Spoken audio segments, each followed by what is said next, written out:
मई 1987 पाकिस्तान की इन तंग गलियों में आईएसआई का सबसे लाडला गुर्गा आज अपनी जान के लिए एक चूहे की तरह भागता दिख रहा है। कुछ देर पीछा करने के बाद वो मोटरसाइकिल वाले रॉ के यमदूत गायब हो जाते हैं। आईएसआई का गुर्गा, जिसकी सांस बुरी तरह फूल चुकी है, वो अपनी मौत को इतनी करीब से देख कांप उठता है और मन ही मन सोचने लगता है, आज तो मेरी बहादुरी ने मुझे बचा ही लिया। वैसे सोच चैन की सांस लेता है। तभी उसके सामने फिर से रॉ के एजेंट्स प्रकट हो जाते हैं और एक के बाद एक 9 गोलियां इस आतंकवादी के शरीर के आर पार कर देते हैं। भारत में हजारों मासूमों की जान लेने वाला ये कसाई मरा हुआ पड़ा है। उधर पेरिस में जिंदल का फोन बजता है और आवाज आती है, ऑपरेशन हॉर्नेट सक्सेसफुल। 3 साल पहले 1984 भारत में आतंकी हमलों की लड़ी लग चुकी है। अब तक 100 से भी ज्यादा टेररिस्ट अटैक हो चुके हैं और करीब 500 लोग अपनी जान गंवा चुके हैं। भारत इन सभी हमलों से अभी पूरी तरह उभरा भी नहीं है कि अक्टूबर के महीने में उस समय की प्रधानमंत्री इंदिरा गांधी की हत्या कर दी जाती है। इस खबर से हर भारतीय का मनोबल पूरी तरह टूट जाता है। लेकिन 7,000 किलोमीटर दूर लंदन में बैठे अब्दुल खान फोन पर आईएसआई चीफ से हंसते हुए कहता है, अब तो खेल से इनकी रानी भी साफ हो गई। खुदा कसम, भारत को इतना जख्म देंगे कि वो कभी नहीं उभर पाएंगे। ये अब्दुल खान वही आतंकवादी है जो लंदन से भारत में हर दिन कहीं ना कहीं अटैक करवा रहा है। इसे लग रहा है कि अब ये भारत के टुकड़े कर सकता है, लेकिन ये नहीं जानता कि भारत की रॉ का एक एजेंट संजीव जिंदल भारत और अब्दुल खान के बीच चट्टान बन के खड़ा है। जहां अब्दुल खान भारत में मासूमों की जान लेने के लिए उत्सुक है, वही संजीव जिंदल, जिनकी हर सांस देश के लिए कुर्बान है, वो ठान चुके हैं कि भारत के इस दुश्मन को नरक का दरवाजा देखना होगा। नवंबर 1984 लंदन। आज संजीव जिंदल अभी अभी अपने फॉर्मर क्लर्क ली से मिलकर आए हैं और उसने जिंदल को कुछ ऐसे खुफिया दस्तावेज दिए जिनको पढ़ने के बाद उनका मन अंदर ही अंदर घबरा रहा है। इन सीक्रेट डॉक्यूमेंट में इंफॉर्मेशन है कि कुछ दिनों से अब्दुल खान के घर ISI chief, Pakistani defence secretary और भारत से भागे हुए खालिस्तानी संधू का आना जाना लगा हुआ है। बात सिर्फ इतनी सी नहीं है। रिपोर्ट्स में आगे लिखा होता है कि खान और संधू ने फंडिंग और नेटवर्क दोनों तैयार कर लिया है, जिसमें वो भारत में बांग्लादेश जैसी सिचुएशन बनाना चाहते हैं। दरअसल 1970 के दशक में सेपरेटिस्ट ग्रुप ने वेस्ट पाकिस्तान में ऐसे दंगे भड़का दिए जिसे पाकिस्तान आर्मी भी नहीं संभाल सकी थी। कुछ इसी तरह के दंगे खान और संधू भारत में भड़काना चाहते हैं ताकि भारत सरकार इन्हें संभाल ना सके और भारत के कई टुकड़े हो जाएं। इसके अलावा खान ही वो आदमी है जिसने इंडिया में अपने स्लीपर सेल्स एक्टिव कर रखे हैं। जिन्हें तुरंत नहीं रोका गया तो पता नहीं कितने मासूमों को जान से हाथ धोना पड़ेगा। जिंदल तुरंत समझ जाते हैं कि खान को तुरंत रोकना होगा, नहीं तो बात हद से आगे बढ़ जाएगी। इसलिए वो ये सारे सीक्रेट डॉक्यूमेंट लेके दिल्ली रॉ के हेडक्वार्टर्स के लिए निकल जाते हैं। दिल्ली पहुंचते ही जिंदल अपने बॉस अनुज भारद्वाज को खान का ये प्लान बताते हैं, जिसे सुन वो भी थोड़ा सहम जाते हैं। अब करीब 2 घंटे चली इस मीटिंग के बाद भारद्वाज जिंदल से पूछते हैं, जिंदल, इसे रोकने के लिए तुम्हारे पास कोई प्लान है क्या? जिंदल बिना कोई पल इंतजार किए एक झटके में कहते हैं, सर, खान लंदन में है और उसे वहां मारना होगा। ये सुन भारद्वाज चौंक जाते हैं और बोलते हैं, जिंदल, तुम अभी जानते हो भारत अभी बैकफुट पे है। अगर हमसे कोई भी गलती हुई तो इंग्लैंड के साथ हमारे रिश्ते बिगड़ जाएंगे और ये हम बिल्कुल भी अफोर्ड नहीं कर सकते। लेकिन जिंदल मानते नहीं है। वो भारद्वाज को आश्वासन देते हैं, सर, गलती की गुंजाइश नहीं है और ना ही खान को जिंदा छोड़ने की। जिंदल का कॉन्फिडेंस देख और ऑपरेशन की जरूरत देखते हुए भारद्वाज रिस्क लेने को तैयार हो जाते हैं और जिंदल से गो टू कहते हैं, देश की गरिमा तुम्हारे हाथों में है। यहां दिल्ली में जिंदल इसी पल से ऐसे ऑपरेशन की तैयारी में जुड़ जाते हैं जिसमें रॉ आगे चल के आईएसआई की नाक के नीचे से उनके सबसे लाडले गुर्गे को उड़ाकर ले जाएगी और इस ऑपरेशन को नाम दिया गया ऑपरेशन हॉर्नेट। लेकिन जिंदल को जितना आसान ये काम लग रहा है उतना है नहीं, क्योंकि अब्दुल खान पाकिस्तान का वो आदमी है जिसके सर पे पाकिस्तानी आर्मी और आईएसआई चीफ दोनों का हाथ है। यहां तक कि खान लंदन में सालों से रह रहा है। यहां का नागरिक होने के साथ साथ एक बहुत बड़ा बिजनेसमैन भी है। लंदन पुलिस भी इसके आसपास किसी को भटकने नहीं देती। इन सब के अलावा खान को मारना इसलिए भी मुश्किल है क्योंकि ये 24 घंटे आईएसआई के सबसे शातिर अफसरों की निगरानी में एक किले जैसे बंगलों में रहता है, जहां हवा भी बिना परमिशन के एंट्री नहीं करती।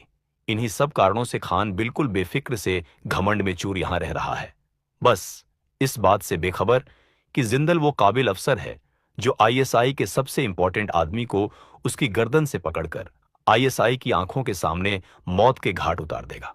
जनवरी 1985 पेरिस। आज जिंदल एक कॉफी शॉप में क्लार्क और मोहन नाम के आदमियों के साथ बैठे हैं। मोहन रो के एक एजेंट का कोड नेम है जो कई मिशंस में अपना लोहा मनवा चुके हैं और जिंदल की इन पे काफी टाइम से नजर थी। जिंदल आज इन्हें ऑपरेशन की बारीकियां बताना शुरू करते हैं और बताते हैं कि ऑपरेशन को दो हिस्सों में बांटा गया है, एक इंटेलिजेंस कलेक्शन, दूसरा टारगेट एलिमिनेशन।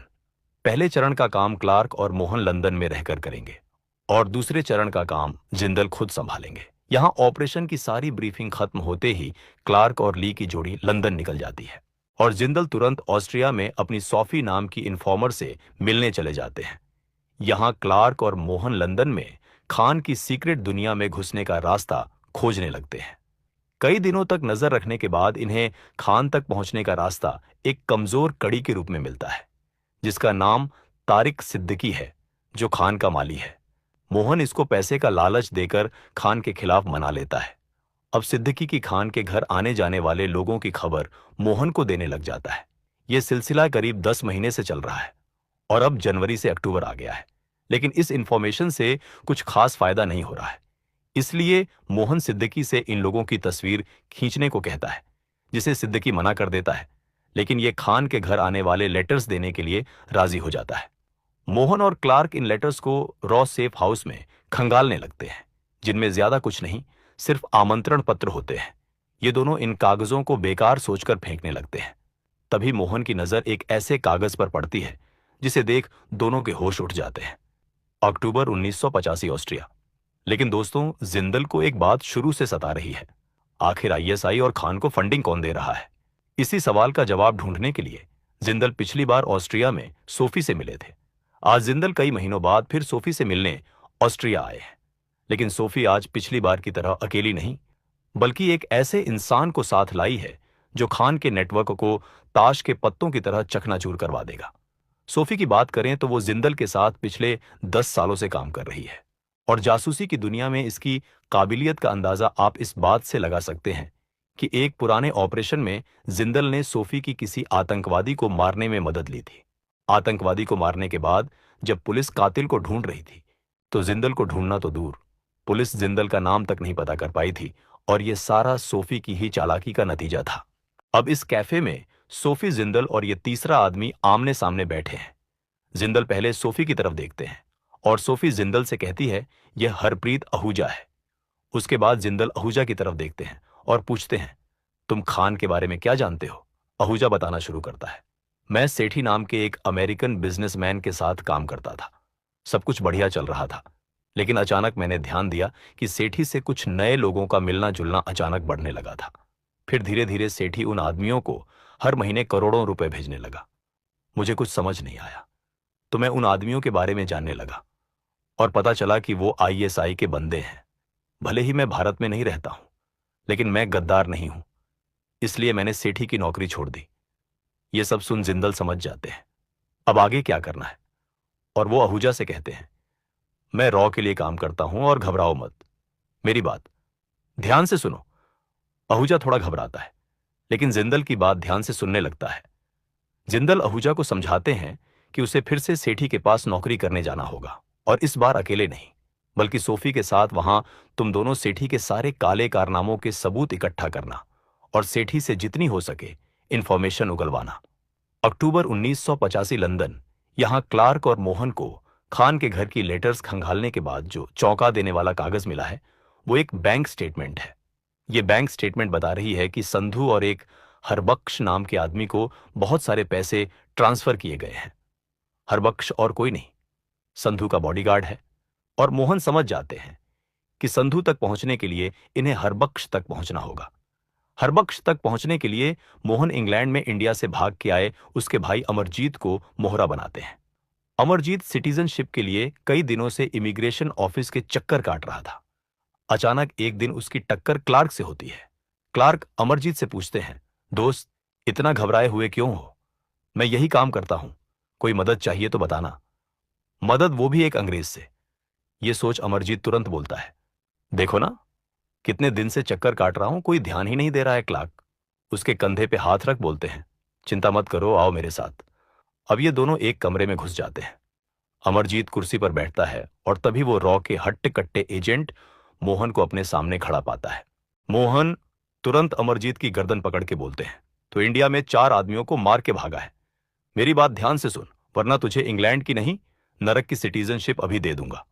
अब मोहन ने इसकी गर्दन और जोर से दबा दी और क्लार्क ने इससे कहा, हमें हरबख्श के बारे में सब बताओ। सांस लेने की कोशिश कर रहा। अमरजीत हां में सिर हिलाता है और मोहन उसकी गर्दन छोड़ देते हैं। अब बुरी तरह डरा हुआ अमरजीत तोते की तरह बोलने लगता है और हरबख्श का सारा काला चिट्टा मोहन के सामने बक देता है। मोहन इससे कहते हैं, हम तुझे सिटीजनशिप और तेरे बच्चों के ऐसो आराम में कमी नहीं आने देंगे। हमें हरबख्श की हर खबर मिलनी चाहिए। ऐसा कहते ही वह एक टेबल पर $1000 से भरा हुआ एक एनवेल्प रख देते हैं। नवंबर 1985। आज लंदन में जिंदल मोहन और क्लार्क की जोड़ी से मिलने आए हैं। मोहन इस मीटिंग में जिंदल को अमरजीत वाला किस्सा सुनाते हैं और उसके द्वारा प्रोवाइड किए गए सारे सबूत जिंदल के सामने रखते हैं। इन सबूतों में हरबख्श और आईएसआई के लिंक साफ नजर आ रहे हैं। इतने सारे सबूत देखकर जिंदल के चेहरे पे मुस्कान आ जाती है और वो मोहन से तुरंत कहते हैं, इन सबूतों को ब्रिटिश पुलिस के हवाले कर दो। अब खान की उल्टी गिनती शुरू हो चुकी है। कुछ दिनों बाद हरबख्श के फ्लैट पे पुलिस रेड मारती है, लेकिन हरबख्श वहां नहीं मिलता क्योंकि उसे पुलिस के आने की खबर लग चुकी थी और वो इस वक्त पाकिस्तान में है। ये खबर सुन जिंदल के कान खड़े हो जाते हैं और अब उन्हें समझ नहीं आ रहा है। सारा प्लान एक्सपोज हुआ, कैसे और क्या।